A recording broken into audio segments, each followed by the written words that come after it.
ang paghulagway or description ni Kristo kung matao na siya dinhi sa kalibutan, gihisgutan diri sa atong unang pagbasa nga gipili ako sa Ginoo didto pa sa tiyan sa akong inahan, gihatagan ako niya sa akong ngalan, Hesus manluluwas. Unya gihimo niya ang akong dila sama sa usa ka hait nga espada. Pasabot inigsulti niya dunagyoy madutlan. Gipanalipdan ako niya diha sa landong sa iyang kamot. Gihimo ako niya nga usa ka talinis nga udyong. Pero nakaingon siya, kawang lamang ang akong kahago. Gigamit ko ang akong kusog sa wala lamay hinungdan. Kanabitang humanatog buhat sa tanang maayo niya isalikway ratas mga tao o kaha budhian ra ka sa tao nga imong gimahal. Makarilit ba mo ani mga asawa? Kanabang perti nimong higugmas imong bana, imo gid siyang giatiman. Nya dito ra ni ending sa silingan. Kasuway mo na. Ikaw mo'y maghatag niya kahimsog sa lawas, unya adto siya maluya sa silingan, muuli lang nimo kung masakito na. Okay ra na ninyo mga asawa? Kamusang mga bana o ingon ana ang inyong buhaton sa inyong asawa, unya ang inyong asawa di gyud mo pakita og pagmahal ninyo, makaingon sa kay kawang ang akong pagbinuotan, kawang ang akong pag-alagad. No?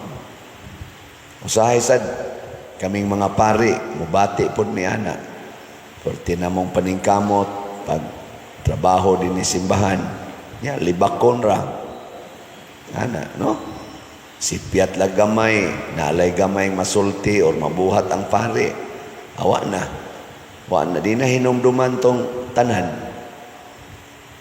Posible sad karon abot arong mga Agosto binalhinay man ni, posible pod nga. Wa ta din ni nya pulihan og laing pare. Naam sa ubang mga pare nga kusog kay mangguba sa mga gihimos unang pare. Gubuon ra sa ning ato din hing gipanghimo. Hastang kumbinto gubuon. O pamahumagbayad gubuon.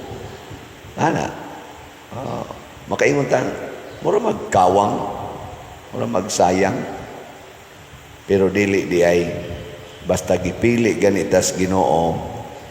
Matod pa diri sa atong unang pagbasa, ang muhatag gid ay natog himaya og dungog ang Ginoo. Pasabot ang manluluwas dili din siya concern kung dawaton bagid siya din his kalibutan. Ang concern sa manluluwas ug nato nga mukuyog aning manluluwas mao ang pagpadayon, pagbuhat nga wa gyoy paghunong din his kalibutan. Buhato nato ang gisugo sa Ginoo. Bahala nag may mutuo o sawa. Nana. Mubuhat ag maayo para sa kaayuhan sa uban.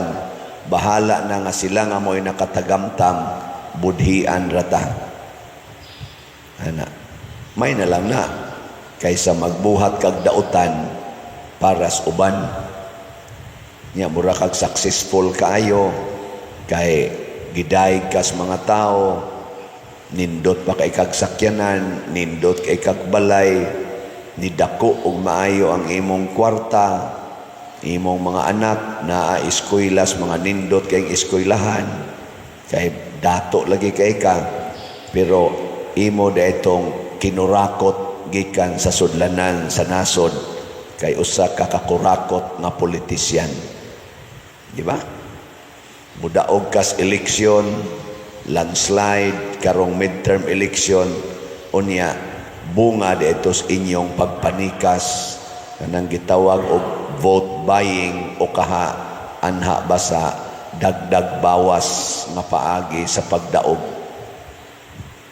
Wa ba na ron sa atong umaabot nga eleksyon kanang vote buying? Wa na. Uy.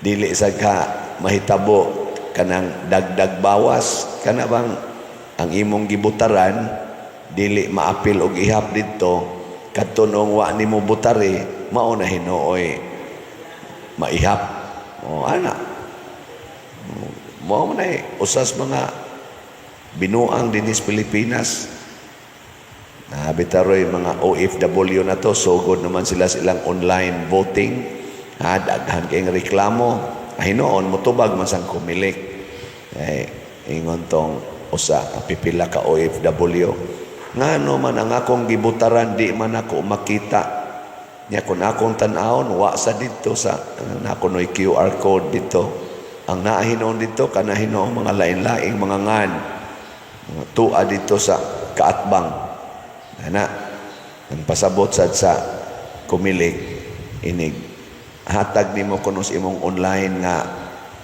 baluta inig sud na nimo dito dili kuno mo gawas ang katotoang mga ngan sa imong gibutaran isip murag resibo kay magamit kuno na sa vote buying kana bang ihatag nako nimong kwarta basta na print out dito nga naa na gyud kay imo kong gibutaran dinana ba vote buying man na siya aron kuno na malikayan ang mugawas kadto kuno mga lain-lain nga mga nga di nimo kayo mabasa aron di jud ka kahimo sa vote buying pero inig abot na kuno ana ngadto counting mugawas na gyud kuno to di lang ka ka-verify ang question na sad sa mga botante unya hain naman ang transparency o gi-adjust to dito unsa may among kalibutan unsa may among prueba nga pagsud na mos masin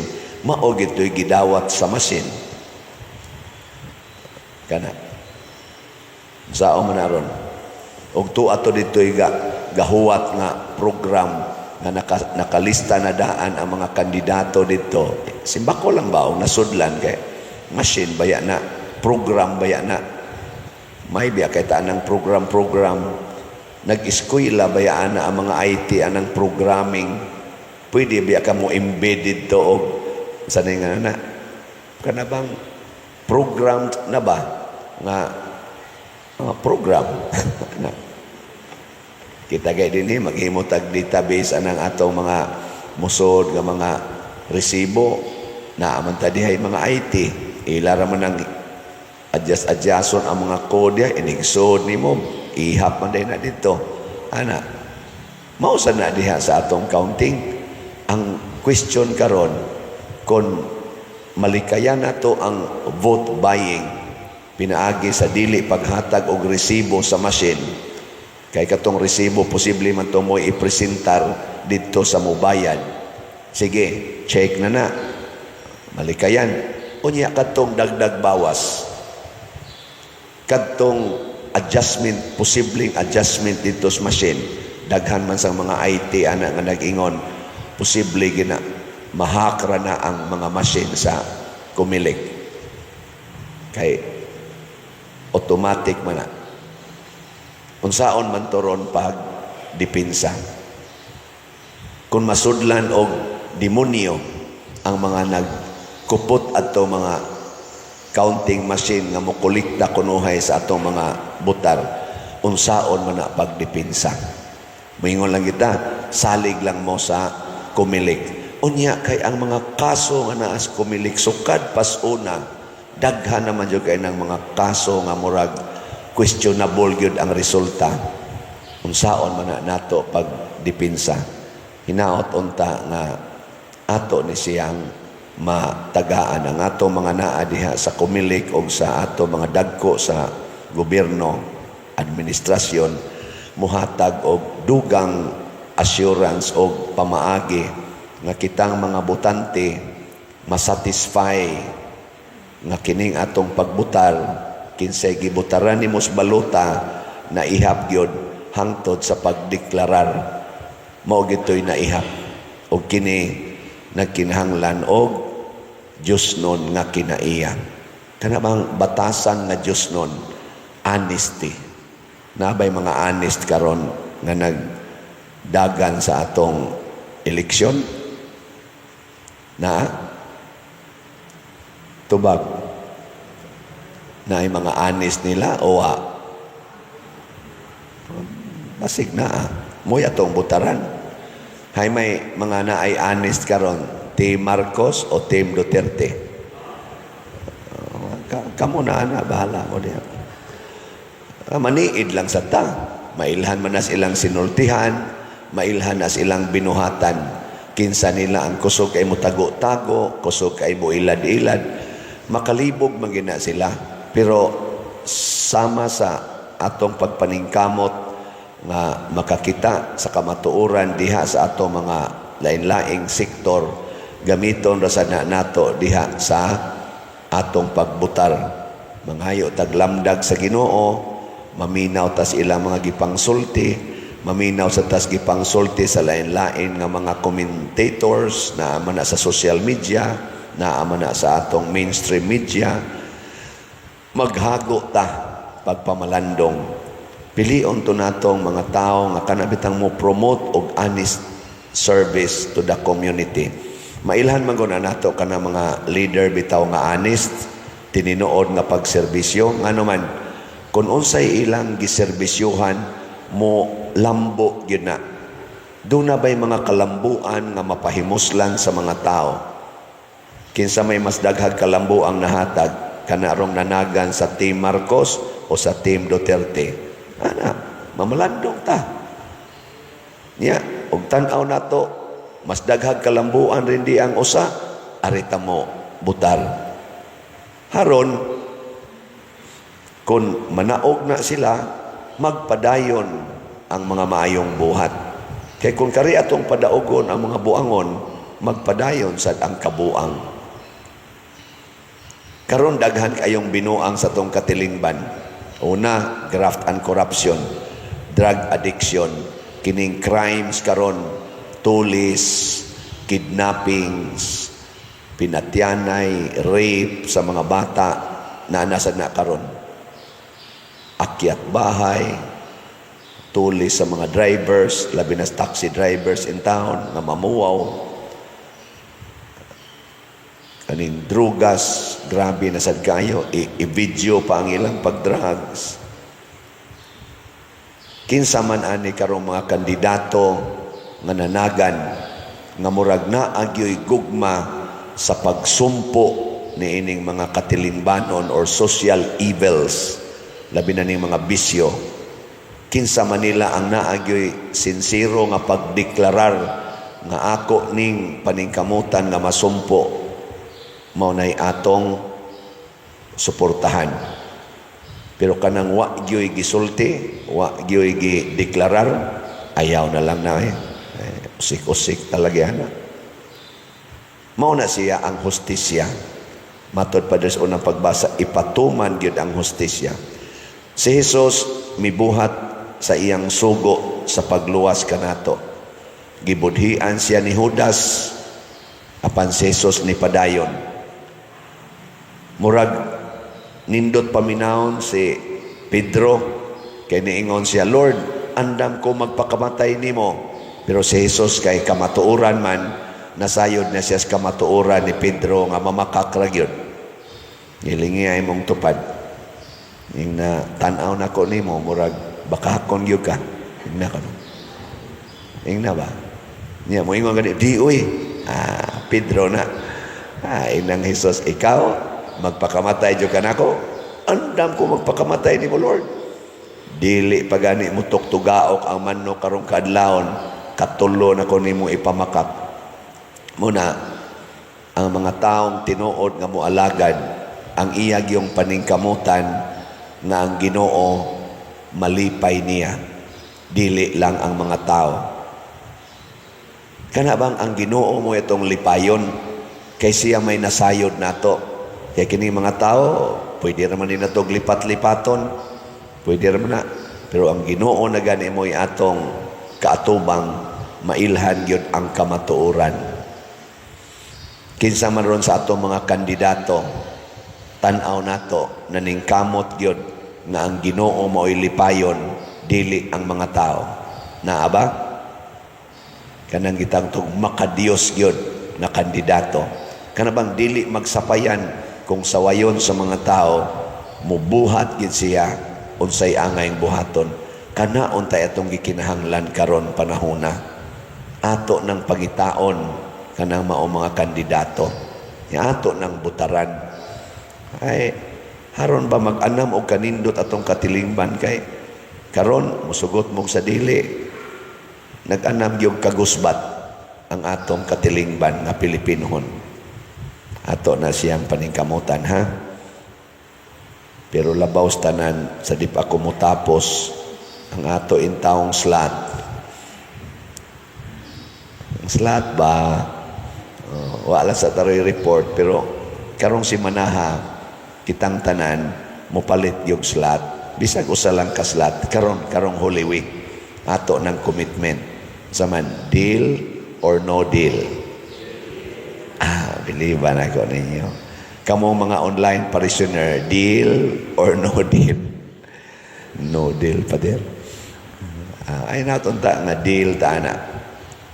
Niya, gabi idi ay ako lang hisgutan nindot kayo ang presentasyon dire mga sugilanon sa gugma, sentros pamilya. Motoy atong first day sa recollection gabi Pero subo palandongon, wa man kapuno sa simbahan ang nanambong gabi Nindo trabaho ta kayo ang mensahe sa drama about sa pamilya, kanang saad sa managtiayon, for better or for worse, in sickness and in health, till death do us part. Gipakita dito sa mga actors ni Monsignor Tingting ang kahas, ang mga nindot kayo nga pagpresentar sa gugma. Hinatunta, katungwa manambong gabi karong gabi na naman sa tayo recollection, ako may mo tok-tok, mailhan o niya ni kinsay nagmahal sa inyong parish priest. Una na kong imbitaron ang mga mandated organizations. Obligatory ang inyong attendance. Di gani mo attend, mga hudas mo. Mandated organizations, ato ning itong secretary, Sister Edna, Sister May, o uban pa. I-chat na ng tanang mandated organizations. Bahala na gihilantan mo or himatyon mo, panambong mo din kung dili mo gustong maimperno. Di ba? Recollection ko na siya. Na siya. O kamong katawhan. Sugod na sad ugma, dili day, ikaugma, na asad tayo gitawag og Station of the Cross, human sa alas 6. Sugod sa Huwebes, Bernes ug Sabado, kada alas 6 sa buntag wa man tay misa pero naa tay gitawag og tinieblas, kanang pag-ampo sa kabuntagon sa simbahan. So kamusang tanan anhi gyapon mo dinhi Huwebes sa buntag, Bernes ug Sabado magtiniblas ta, dili na misa o sana kapag ampo sa kabuntagon or sa anang matag adlaw. Ato ning gibuhat aron masuod tas Ginoo, aron ang tanan atong buhaton Dios non, dili lang tawhanon.